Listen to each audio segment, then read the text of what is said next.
निम्नलिखित में से कौन हमारे पर्यावरण के अपघटन के लिए उत्तरदायी नहीं है?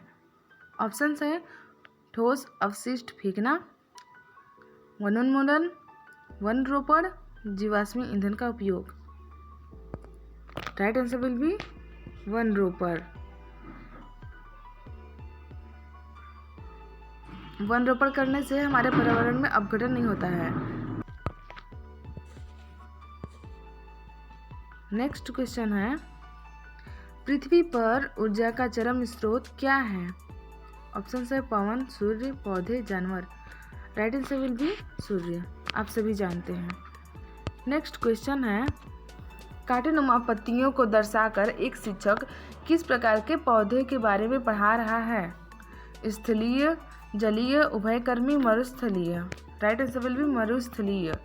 ओके। नेक्स्ट क्वेश्चन, निम्नलिखित में से कौन सा पक्षी स्वयं के नीड़ का निर्माण नहीं करता? नीड़ यानी घोंसला। ऑप्शन है कौवा, कोयल, गौरैया, बुलबुल। The right answer will be koel. Next, पृथ्वी पर ऊर्जा का चरम स्रोत क्या है? सूर्य। सॉरी, क्वेश्चन रिपीट हो गया है। निम्नलिखित में से कौन सा अलग समूह से संबंधित है? ऑप्शन है स्कर्वी, रिकेट्स, रतौंधी, रेबीज।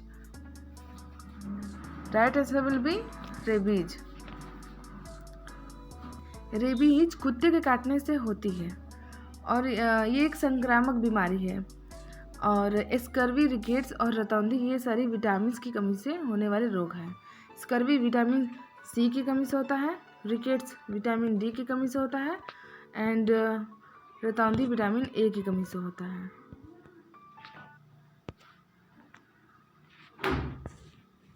नेक्स्ट क्वेश्चन है, अवलोकन, प्रयोग व डैश विज्ञान की 3 विधियां हैं।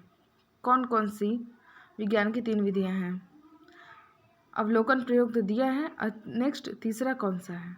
निगमन, परिकल्पना, मापन, अनुमान। Right answer will be nigaman. Next, रेशम की रासायनिक प्रकृति क्या है? कार्बोहाइड्रेट है रेशम, वसा है, प्रोटीन है या वसीय अम्ल है? तो right answer will B protein. रेशम एक प्रकार की प्रोटीन होती है। निम्नलिखित पौधों में से कौन सा वृक्ष का उदाहरण है? ऑप्शन है बरगद, गुलाब, मेहंदी, तुलसी। तो आप सभी जानते हैं बरगद, बाकी सब झाड़ी में आती हैं या पौधे में। नेक्स्ट क्वेश्चन, कौन सी प्राकृतिक आपदा नहीं है?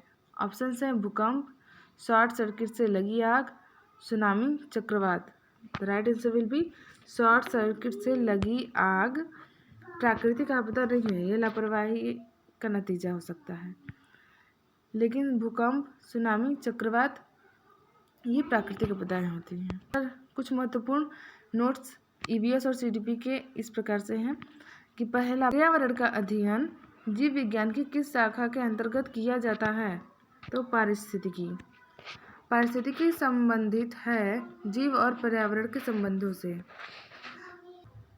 सुंदरलाल बहुगुणा से संबंधित प्रमुख तथ्य है। प्रसिद्ध पर्यावरणविद, चिपको आंदोलन के प्रमुख नेता, टेहरी बात के विरोध, वृक्ष मित्र के रूप में विश्व प्रसिद्ध है। सदरलाल बहुगुणा नहीं है, सुंदरलाल बहुगुणा है। ओके। नेक्स्ट, चिपको वुमेन के नाम से किसे जाना जाता है? तो गौरा देवी। चिपको वुमेन के नाम से गौरा देवी को जाना जाता है।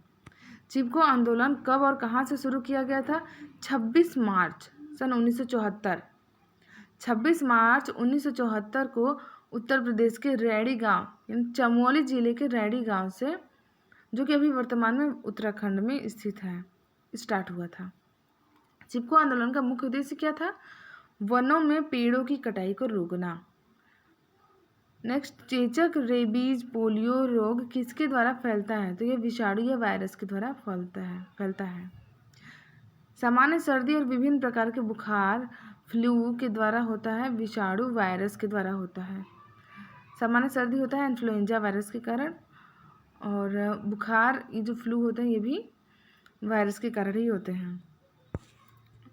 पौधे नाइट्रोजन का उपयोग किस रूप में करते हैं? नाइट्रेट के रूप में करते हैं। नाइट्राइट नहीं होता है, बच्चे ध्यान देंगे। पौधे नाइट्रोजन का उपयोग नाइट्रेट के रूप में करते हैं, नाइट्रेट। प्रकाश संश्लेषण में प्रकाश अभिक्रिया होती है कहाँ पर? ग्रैनम में। फोटोसिंथेसिस में जो प्रकाश अभिक्रिया होती है वो ग्रैनम में होती है, और जो जिसमें प्रकाश की आवश्यकता नहीं होती है वो मैट्रिक्स में होती है। ओके। इबोला और चिकन पॉक्स किसके द्वारा होता है? विषाणु के द्वारा। आयरन के मुख्य स्रोत हैं सेम, मटर, सोयाबीन, पालक। मम्मा, ये फ्रिज में रख दे।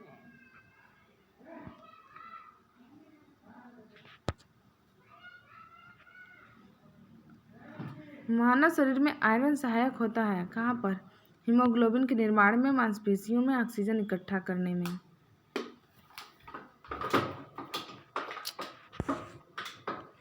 रेडियोधर्मी प्रदूषण को किस और नाम से जाना जाता है? नाभिकीय प्रदूषण के नाम से भी जाना जाता है।